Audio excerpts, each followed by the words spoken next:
11 بجے جوائن کی ہے. اور شاید میرے خیال میں پتہ نہیں نعمان صاحب شاید ان کی بات کر رہے تھے, وہ بھی ایک گدی نشین ہے کہیں کے,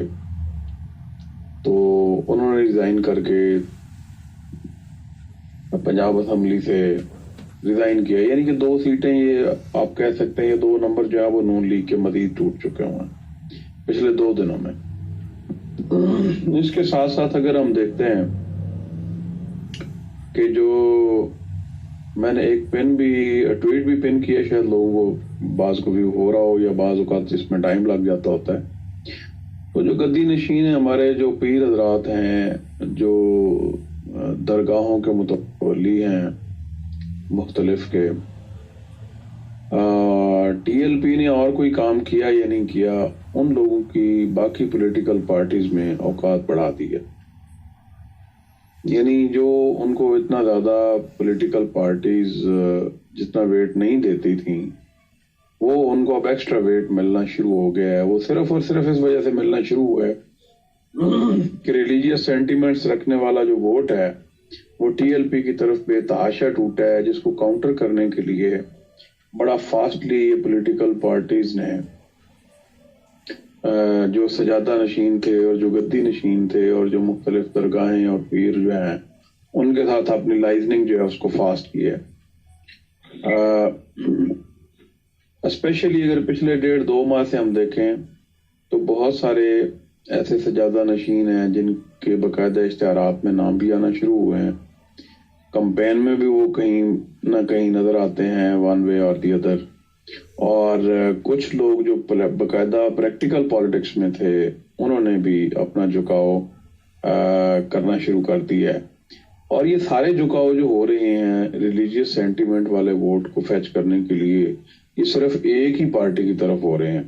لہذا میں اس پوائنٹ سے ڈس ایگری کرتا ہوں کہ پی ٹی آئی کے ساتھ کے اوپر جو دست شفقت اٹھ گیا تھا یا بیٹھ گیا تھا. میرا پہلے دن سے اس کے اوپر موقف یہی ہے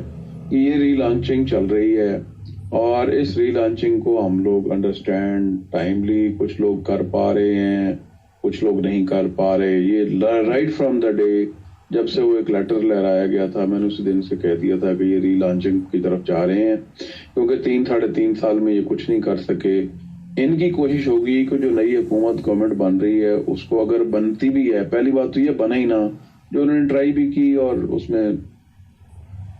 کسی حد تک وہ کامیاب بھی جا رہے تھے اگر عدالت انٹرونشن نہ کرتی تو جب بن بھی گئی ہے تو ان کی خواہش یہی ہے کہ یہ لوگ زیادہ دیر ٹک نہ سکیں, تاکہ جو بیانیاں وہ دے رہے ہیں اس کی چیزیں ایک تو دھندلی سکرین کے ساتھ لوگ جو ہیں ان کے ساتھ ایسوسیٹ رہیں, اور دوسرا کو پاکستان کی بہتری جو میں ذاتی طور پہ دیکھ رہا ہوں کہ کچھ پروگرامز ہیں جو آپ کے ریویمپ اگر ہوتے ہیں تو جو اکنامک آؤٹ لک جو ڈارک نظر آ رہی ہے شاید وہ برائٹن ہو تھوڑی سی, اور ملک کی اکنامک آؤٹ لک جب بہتر ہوگی تو آبویسلی جو ان حالات میں بہتر کرے گا اس کا تھوڑا بہت شاید وہ بینیفٹ بھی وہ لے جائے. تو یہ بینیفٹ جو ہے وہ بھی پی ٹی آئی نہیں دینا چاہ رہی, نہ ہی کچھ اور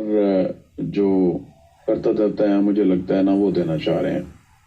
سو یہ ایک انٹرم ارینجمنٹ تھا جس میں کچھ لوگوں کو یہ سمجھ آئی کہ ٹھیک ہے جی, ہمیں اگر 4 دن بھی ملتے ہیں تو ہم اپنی چیزیں اپنے کیسز اور وہ چیزیں مینج کریں گے اور ہم ایکسیڈ فارورڈ کریں گے. ہمیں پرماننٹلی اگلی دفعہ چانس ملتا ہے یا نہیں ملتا, لیکن ہمیں اپنے کیس مینج کرنے کے چانس مل رہا ہے, چلیں ہم اسی بیس پہ فرنٹ پہ آ جاتے ہیں. ہمیں 4 مہینے ملیں, 6 ملیں, 8 ملیں. تو بس یہ کچھ اس طرح کا کام چل رہا ہے. اور مجھے ذاتی طور پہ یہ لگتا ہے کہ پنجاب کی گورنمنٹ جو ہے وہ شاید پی ٹی آئی کی طرف جھکاؤ لے کر جا رہی ہے, ویٹ جو ہے اس طرف زیادہ پڑ رہا ہے. خاص طور پہ یہ جو 2 سیٹیں ٹوٹی ہیں یہ ایسے موقعوں کے اوپر اس طرح سے کنفرم جو سیٹ ہولڈر بیٹھے ہوتے ہیں, ممبر ہوتے ہیں اسمبلی کے, اور ان کو پتہ ہوتا ہے کہ ٹائم بھی تھوڑا رہتا ہے, وہ ایسے نہیں ٹوٹتے, اس کے پیچھے کچھ عوامل کار فرما ہوتے ہیں تو وہ ٹوٹتے ہیں. ون لاسٹ پوائنٹ از کہ ٹی ایل پی کے حوالے سے میں ضرور بات کرنا چاہوں گا. شاہ صاحب نے ایک حلقہ کہا شیخو پورے والا مجھے ذاتی طور پہ یہ لگتا ہے کہ جنگ کے حلقے میں جو مٹکے کے اوپر ایک بلوچ صاحب کھڑے ہوئے ہیں وہ کافی بھاری کینڈیڈیٹ ہیں، اور اسی بلوچ کی وجہ سے وقاص شیخ جیسے بندے کو نون لیگ میں ہوتے ہوئے وہ اسٹیج جو ہے عمران خان کا اس کے اوپر جا کے وہ کار فرما ہوئے ہیں۔ وہاں کی دو گدیاں جنگ کی بڑی میجر گدیاں، ایک سلطان باہو ولی اور ایک سیال شریف کے جو سجادہ نشین ہیں ان کے بھائی، وہ بھی اس جلسے میں اسٹیج کے اوپر عمران خان کے ساتھ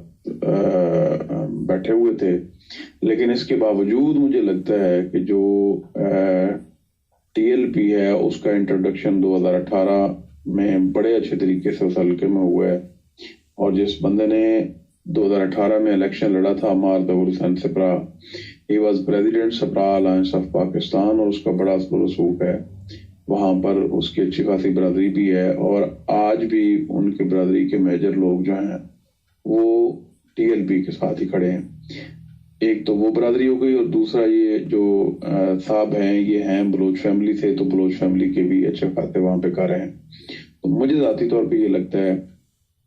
کہ جنگ والی سیٹ، شیخوپورہ والی سیٹ، لاہور کی جو سیٹیں ہیں دونوں اس کے اوپر، اور لودھرا میں کیونکہ شاہ صاحب جو باولپور والے ہیں ان کا اچھا خاصا رسوخ ہے، آلدو وہاں پہ کانٹے کا مقابلہ ہے پی ٹی آئی اور نون لیگ میں،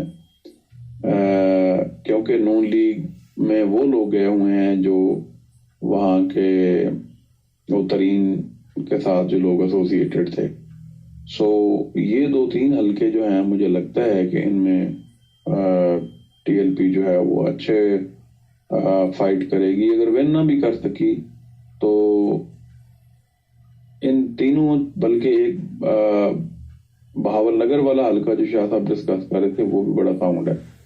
سو 3-4 حلقے ایسے ہیں جہاں پر ٹی ایل پی ایک بڑی میجر فورس کے طور پہ سامنے ضرور آئے گی، اگر جیتتے نہیں ہے تو مارجن کے ساتھ شاید لوز کرے یا قریب قریب ضرور جائے۔ So this is what I want to say, it's all about. آگے ذیشان صاحب نے ہاتھ